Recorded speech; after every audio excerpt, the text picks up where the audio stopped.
ഇഷാസ് മെമ്മറൈസിലോട്ട് എല്ലാവർക്കും സ്വാഗതം. ഞാനിന്നിവിടെ വളരെ ടേസ്റ്റി ആയിട്ടുള്ള വളരെ എളുപ്പത്തിൽ ഒരു അടിപൊളി മുട്ടക്കറിയാണ് കാണിച്ചു തരാൻ പോകുന്നത്. ഇത് എങ്ങനെ ഉണ്ടാക്കണമെന്ന് നോക്കാം. അതിനുവേണ്ടി ഞാനിവിടെ ഒരു ചട്ടിയിൽ വെളിച്ചെണ്ണ ഒഴിച്ചു കൊടുക്കുന്നുണ്ട്.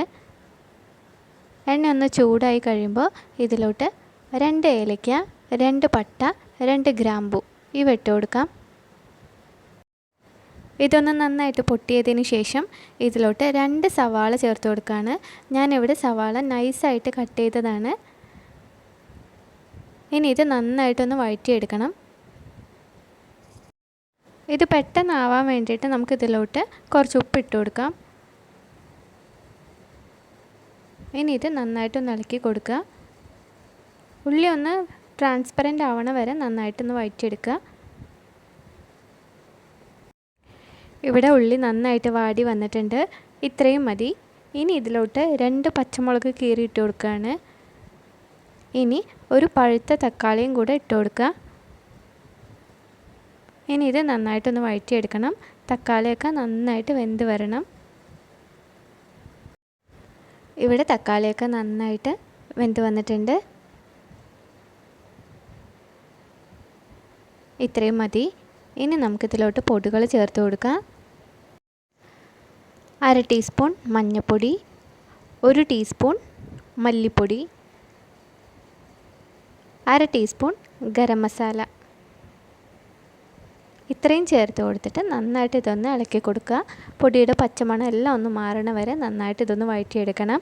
തീ ലോ ഫ്ലെയിമിൽ വെക്കാൻ ശ്രദ്ധിക്കണേ. ഇവിടെ പൊടികളുടെ പച്ചമണം എല്ലാം മാറിയിട്ടുണ്ട്. ഇനി ഇതിലോട്ട് നമുക്ക് തേങ്ങാപ്പാൽ ചേർത്ത് കൊടുക്കുക. ഞാനിവിടെ 1/2 മുറി തേങ്ങ ഒരു 1/2 കപ്പ് വെള്ളം ചേർത്തിട്ട് നന്നായിട്ട് അരച്ച് അതിൻ്റെ പാല് പിഴിഞ്ഞെടുത്തതാണിത്. നിങ്ങൾക്ക് വേണമെങ്കിൽ കട്ടിയായിട്ട് വേണമെങ്കിൽ വെള്ളം ചേർക്കാതെ തേങ്ങാപ്പാൽ മാത്രം ചേർത്ത് കൊടുക്കുക. ഞാനിവിടെ 1/2 കപ്പ് വെള്ളം കൂടെ ചേർത്തിട്ടാണ് അരച്ചെടുത്തത്. കാരണം തേങ്ങാപ്പാൽ മാത്രം ആകുമ്പോൾ ഒരുപാട് തിക്കായി പോവും. ഇതിപ്പോൾ ഞാൻ വെള്ളം ചേർത്ത് അരച്ചിട്ടും നല്ല തിക്കായിട്ട് തന്നെയാണ് ഈ ഗ്രേവി ഇരിക്കുന്നത്. ഇത് വെള്ളം ചേർത്തത് കൊണ്ട് കുറച്ചൊന്ന് തിളപ്പിച്ചാലും പ്രശ്നമൊന്നുമില്ല. തേങ്ങാപ്പാൽ മാത്രമാണ് എടുക്കണമെങ്കിൽ ഒന്ന് ജസ്റ്റ് ഒന്ന് ചൂടായാൽ മതി. ഒരുപാട് നേരിട്ട് തിളപ്പിക്കേണ്ട, അത് പിരിഞ്ഞു പോവും. ഇനി ഞാൻ ഇതിലോട്ട് 3 മുട്ടയാണ് ചേർക്കുന്നത്. നിങ്ങൾ എത്ര മുട്ടയാണോ എടുക്കുന്നത് നോക്കിയിട്ട് കണ്ടൻറ്റുകളൊക്കെ കൂട്ടിക്കോളൂ.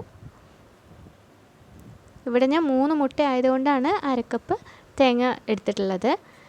ഞാനിവിടെ മുട്ട ഇതുപോലെ ഇങ്ങനെ വരഞ്ഞിട്ടാണ് ഇട്ട് കൊടുക്കുന്നത്. ഇങ്ങനെ ചെയ്യുമ്പോൾ ഈ തേങ്ങാപ്പാലിൻ്റെ ഈ ഒരു ടേസ്റ്റൊക്കെ ഈ മുട്ടയിലോട്ട് നന്നായിട്ട് ഇറങ്ങും. അപ്പോൾ ഈ മുട്ട കഴിക്കാൻ തന്നെ നല്ല ടേസ്റ്റാണ്.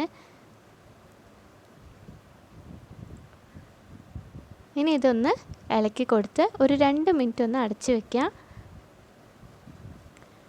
ഈ കറി ഇതിൻ്റെ മേലെ ഇങ്ങനെ ആക്കി കൊടുക്കുമ്പോൾ ഉള്ളിലോട്ടൊക്കെ നന്നായിട്ട് തേങ്ങാപ്പാൽ ഇറങ്ങിക്കോളും. ഈ ടൈമിൽ ഉപ്പൊക്കെ കറക്റ്റാണോ നോക്കുക. ആവശ്യമുണ്ടെങ്കിൽ ചേർത്ത് കൊടുക്കാം. എൻ്റെ ഇവിടെ എല്ലാം കറക്റ്റാണ്. ഇത്രയും മതി. വളരെ ടേസ്റ്റി ആയിട്ടുള്ള നാടൻ തേങ്ങാപ്പാലിനെ ഒഴിച്ച മുട്ടക്കറി ഇവിടെ റെഡിയായി കഴിഞ്ഞു. ഇത് ചപ്പാത്തിൻ്റെ കൂടെയും പൂരിൻ്റെ കൂടെയും നൂൽപുട്ടിൻ്റെ ഒക്കെ കൂടെ കഴിക്കാൻ നല്ല ടേസ്റ്റാണ്. എല്ലാവരും ഇതൊന്ന് ട്രൈ ചെയ്ത് നോക്കണം. ലാസ്റ്റ് ഞാൻ ഇതിലോട്ട് കുറച്ച് കറിവേപ്പിലയും കൂടെ ചേർത്ത് കൊടുക്കുകയാണ്. അപ്പോൾ ഈ കറിവേപ്പിലിൻ്റെ ഫ്ലേവറൊക്കെ നന്നായിട്ട് ഇതിലോട്ട് ഇറങ്ങും. നല്ല മണമാണ് ഇപ്പോൾ ഈ കറിക്ക്. ഇത്രയേ ഉള്ളൂ. വളരെ സിമ്പിളായിട്ടുള്ള മുട്ടക്കറി റെഡി ആയി കഴിഞ്ഞു. എൻ്റെ വീഡിയോസ് നിങ്ങൾക്ക് ഇഷ്ടമാവുന്നുണ്ടെങ്കിൽ ഒന്ന് ലൈക്ക് ചെയ്യണേ. പിന്നെ സബ്സ്ക്രൈബ് ചെയ്യാൻ മറക്കല്ലേ. Thanks for watching.